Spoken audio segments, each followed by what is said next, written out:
Chicken কষা কার কার favourite দেখে নাও। কি করছে? Good morning. এখন বাজে সকাল 6:30। তো এখন থেকে আমি আমার ব্লগটা স্টার্ট করছি। তো আমি ভাতটা আগেই বসিয়ে দিয়েছি। তো এদিকে কড়া বসিয়ে দিয়েছি। আজকে বানাবো চিকেন আর কিছু না। আর এটা রুটির তরকারি। তো আমি আগেই মশলাগুলো কেটে রেডি করে রেখে দিয়েছি। তো কালকে এক জায়গায় গেছিলাম, তো সেই জন্য রেডি করা হয়নি। তো আজকে তো দেরি হয়ে গেল রেডি করতে গিয়ে। তো সেটার মিনি ব্লগও আমি আজকে দিয়ে দেবো বিকেলবেলা, সন্ধ্যের দিকে ঠিক সেই মিনি ব্লগটা চলে আসবে।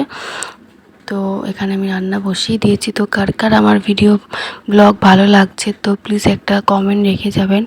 তো যারা যারা দেখছেন অবশ্যই একটা করে কমেন্ট রাখবেন। তো আমিও গিয়ে তোমাদের প্রোফাইলে গিয়ে ভালোবাসা দিয়ে আসবো। যদি তোমরা কন্টেন্ট ক্রিয়েটার হও তো প্লিজ একটা করে কমেন্ট রেখে যেও, আমিও যাব তোমাদের প্রোফাইলে গিয়ে ভালোবাসা দিয়ে আসবো। তো প্লিজ কেউ কাউকে হিংসা করো না, সবাই সবাইকে সাপোর্ট করো। তো আমরা সবাই একসাথে এগিয়ে যাব। তো যাই হোক, এখানে আমি রান্নাটা বসিয়ে দিয়েছি। তো যা কারা কারা আমার আগের দিনের ভিডিও মানে ব্লগ দেখেছিলে, তো সে তখন আমি একটা কথাও বলেছিলাম যে কপিরাইট কী করে পড়ে লাইভে। তো কারা কারা জিনিস দেখেছো আমার ব্লগ আমি জানি না। তো যে কজন কমেন্ট রেখেছে তারাও আমার ব্লগটা পুরো দেখেছে কি আমি সেটাও জানি না। তো যাই হোক, সেটা তাদের ব্যাপার। তো আমি কাউকে জোর করতে পারি না, আমি জাস্ট রিকোয়েস্ট করতে পারি যে আমার ব্লগটা দেখুন। তো আমি যেটা বলেছিলাম, যেটা কপিরাইট কী করে পড়ে লাইভে, তো তোমরা অনেকেই হয়তো জানো না কিভাবে কপিরাইট পড়ে লাইভে। তো যারা যারা বাজে কমেন্ট করে তাদের কমেন্টে প্লিজ রিপ্লাই দেবেন না। তো চেষ্টা করবে তাদের কমেন্টটা মানে লাইভের মধ্যে জোরে জোরে মুখ দিয়ে উচ্চারণ ও না করার। তো সেটা নিয়ে কোনো রাগারাগি কোনো ডিসকাস না করার, জাস্ট সেটাকে ইগনোর করে যাবেন। তো তো আপনি যদি তার সাথে কোনো বাজে ব্যবহার করেন বা কোনো কথা বলেন তো ফেসবুক নিজে থেকেই আপনার অ্যাকাউন্টটা রেস্ট্রিক্টেড করে দেবে। তো প্লিজ কেউ এই ভুলটা করবেন না। তো তো প্লিজ আপনারা এইটুকু বুঝে একটু কাজ করুন। ফেসবুকের প্রচুর গাইডলাইন্স, তো আমরা অনেকে এখনও অনেক গাইডলাইন্স জানি না। তো যারা বড় বড় ক্রিয়েটার আছে তাদের ভিডিও দেখুন, দেখে বুঝুন যে কোনটা ঠিক কোনটা ভুল। তো আর প্রোফাইল রেকমেন্ডেশনে গিয়ে ওখানেও ফেসবুকের প্রচুর রুলস দেওয়া আছে, যারা যারা বুঝতে পারো না তারা গিয়ে ওখান থেকেও চেক করে নিতে পারো যে কী কী করা যাবে কী কী করা যাবে না। তো আজকে কে কী রান্না করছো তো একটা অবশ্যই কমেন্ট করো।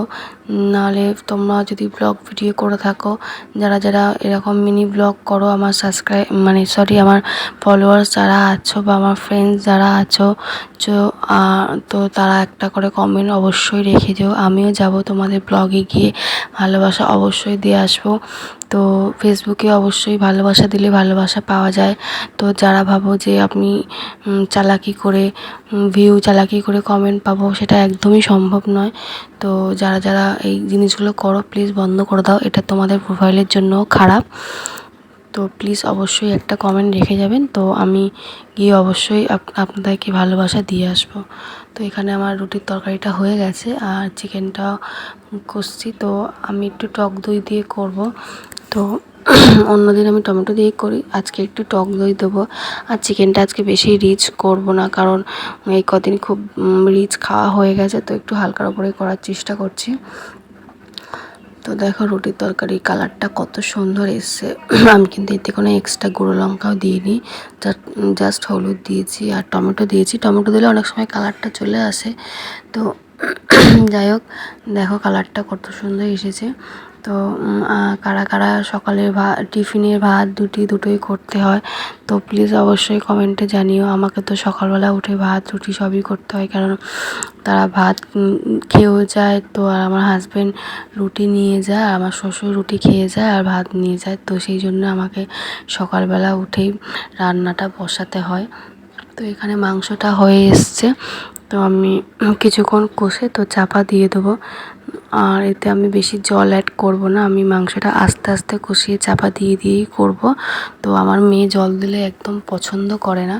তো ও বলে মাম্মাম তুমি একটু কষা কষাই করো, মাংসের ঝোলটা ও ঠিক পছন্দ করে না। তো এটা আমি এখন চাপা দিয়ে দেবো। তো দেখো কালারটা কত সুন্দর এসছে আর তেলও ছেড়ে গেছে। তো আমি চেষ্টা করি মাংসে জল কম দেওয়ার।